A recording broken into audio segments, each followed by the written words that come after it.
seated. Today is the 5th Sunday of Lent. Next Sunday is Palm Sunday. Following Sunday is Easter.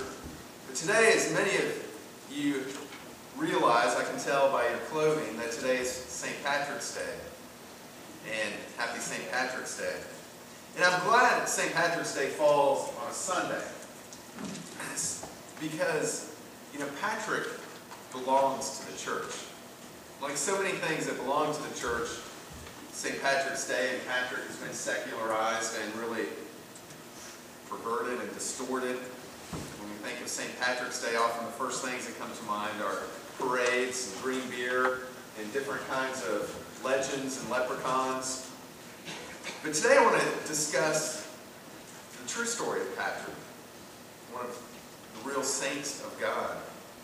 Patrick lived such a life that warrants admiration and commendation from Christians everywhere and from all time.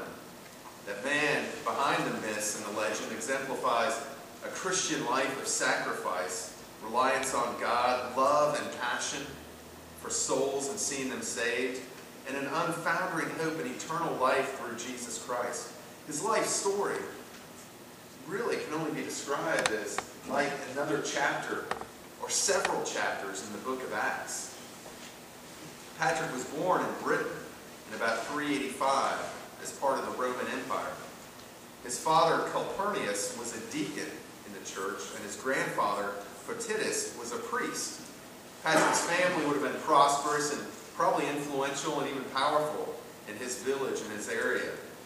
But when Patrick was about 16, he was captured and carried off as a slave to Ireland. Ireland at that time was a land that had never been conquered by Rome, that it had not been evangelized. It would be described as a land of savages, of pagans, of various tribes and kingdoms. When captured, Patrick himself had been more or less an atheist. And he was enslaved and he worked as a herdsman. He remained a captive for about 6 years, and he slaved endlessly out of doors in all kinds of harsh weather and conditions for his owner, his master in Ireland. Patrick left us only 2 writings. One is called the Confessions, and the other is a letter. He writes in his Confessions that during his captivity his faith grew. He writes, "So I turned with all my heart to the Lord my God, and he looked down on my lowliness and had mercy on my youthful ignorance. He guarded me before I knew him, and before I came to wisdom and could distinguish between good and evil. He protected me and consoled me as a father does for his son. After I arrived in Ireland, I tended sheep every day. I prayed frequently during the day. More and more, the love of God increased, and my sense of awe before God increased. Faith grew, and my spirit was moved, so that in one day I would pray up to 100 times, and at night perhaps the same. I even remained in the woods and on the mountain, and I would rise to pray before dawn, in snow and ice and rain. I never felt the worse for it. I never felt lazy. As I realize now, the Spirit was burning in me at that time." After 6 years in such captivity, Patrick heard a voice in vision or dream telling him that he would soon go home. And shortly afterwards, the voice came to him again and said, "The ship is ready," and told him where to go. So fleeing from his master, he traveled to a port in Ireland 200 miles away from where he was captive, through unknown and hostile country, where he found a ship, and after God moved, they invited him and offered him passage. And after various misadventures, including another brief captivity and near starvation, which was resolved by God answering his prayer and miraculously providing food for dozens of men, Patrick returned home to his family, now in his early 20s. And after he had been home for a few years, he saw a vision. And in the vision, he writes, "I saw a man coming, as it were from Ireland. His name was Victoricus, and he carried many letters. And he gave me one of them, and I read the heading. It was titled, 'The Voice of the Irish.' And as I began the letter, I imagined in that moment that I heard the voice of those very people who were near the wood of Falkland in Ireland, which is beside the Western Sea. And they cried out as with one voice, "We appeal to you, holy servant boy, to come and walk among us again." So Patrick began studies for the priesthood. He was eventually ordained a priest by St. Germanus, a bishop whom he had studied under for years. And Patrick faced considerable opposition against his ministry, both his priesthood and his desire to go to Ireland, both from friends and foes, from Satan. Yet he was eventually ordained. And Patrick asserts that it was God who overcame all adversaries, human and demonic, so that he could go in God's name and proclaim the gospel to the Irish. He was ordained a bishop at around the age of 43 and sent to take the gospel to Ireland, where he arrived in March of the year 433. And he soon met a chieftain of one of the tribes, a man named Deku. And as one story goes, as this man Deku intended to take Patrick and his group captive and probably kill him, this man was unable to move his arm until he became friendly to Patrick. Well, however it happened, God intervened in this first encounter in such a way that the chieftain and his tribe responded favorably to Patrick and the gospel and were converted and became Christians. And this was the beginning of God working through Patrick in Ireland to save the Irish people. Patrick writes of his adventures. He writes, "It's a long story.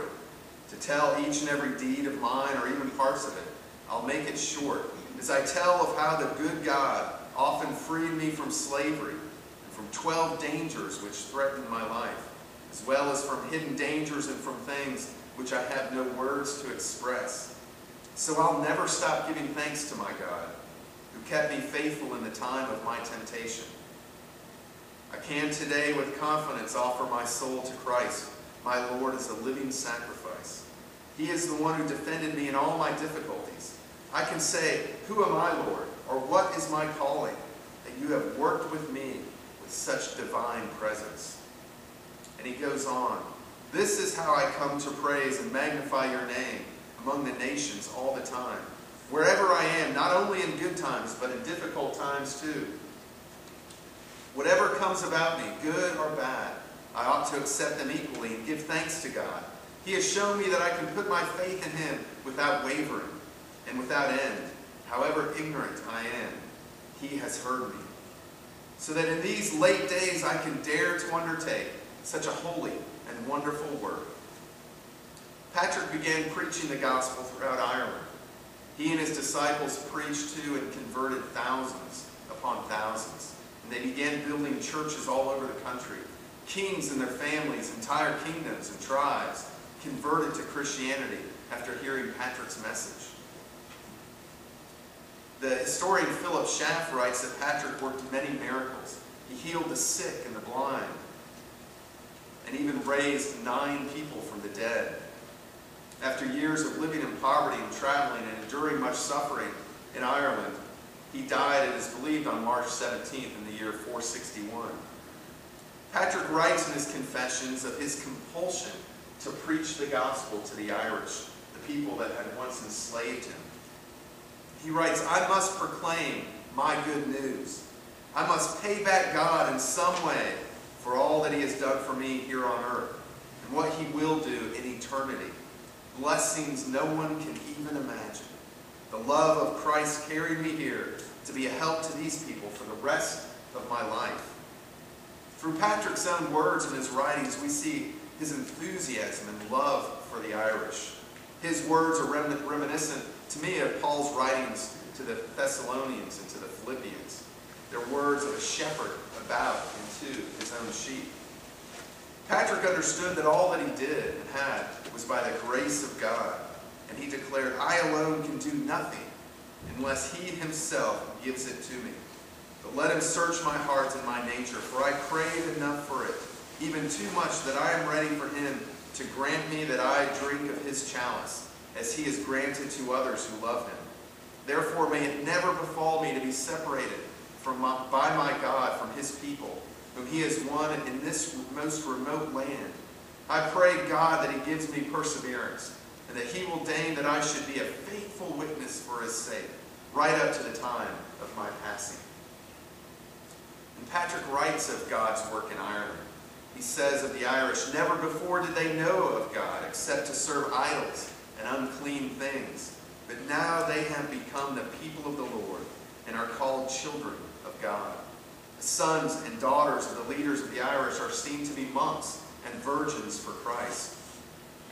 And just like everything else related to Christianity, there are skeptics about Patrick's life and his ministry that would try to devalue and disparage his many works that we would call miracles and how God revealed himself in and through Patrick. But the fruit of Patrick's miraculous work in his ministry speaks for itself. That the story of his life is true.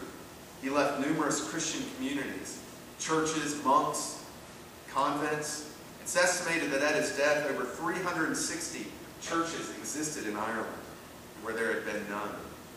And out of these Irish Celtic Christian communities grew the Christian communities in Scotland, throughout Britain, that sent missionaries back into Europe to evangelize the mainland following the dissipation of the Roman Empire. The communities in Scotland of Glasgow, Iona, became the center of Celtic Christianity. Other communities, St. David's and 12 other monasteries in Scotland, were formed by Patrick's disciples. The Celtic monks combined rigorous devotion, spiritual disciplines, and missionary zeals. They didn't just live cloistered lives. They lived devoted lives for the sake of preserving and carrying the gospel throughout the world. For more than 600 years, Celtic Christianity missionaries carried the gospel with the same truthfulness as Patrick's to Britain, Germany, France, Switzerland, to Italy, and beyond. This is how, according to the author Thomas Cahill, the Irish saved civilization. They took the gospel throughout the Roman Empire in Europe after Rome was sacked by the Gauls in the year 390, the Visigoths in the year 410, and the Vandals in the year 455. Patrick's life demonstrates the power of God, who makes all things new and forms people for himself. It shows one going out reaping with tears, or sowing with tears and returning again reaping with songs of joy. Patrick's life shows a person considering all things lost and even rubbish compared to the surpassing greatness of knowing Christ and the power of his resurrection and sharing in his sufferings. His life is like the fragrant ointment of Mary as she poured it on Jesus' feet, and it filled the house with fragrance. Patrick's life serves as a sweet fragrance as Jesus used him, and even today conveys his life and his message. I think Patrick would say and give the message to us that all is by God's grace, that all we receive is by God's grace. And the gospel is the gospel of grace. And the Spirit gives gifts to his people out of grace, that we might contend for the faith, that we might carry that gospel of God's grace throughout the world. And as Patrick's ministry targeted those least likely to come and become God's people. I think what Isaiah would call the wild jackals, the ostriches, those living in wastelands. Yet Patrick reached out to them. And God may call us to do, by his grace, the same, to reach out to those in our community who are least likely, we think, to respond to the gospel, but whom God is calling to be his people. There's a prayer called St. Patrick's Breastplate that is attributed to Patrick and is in the back inside cover of the bulletin. I want to end with a portion of it. Christ be with me.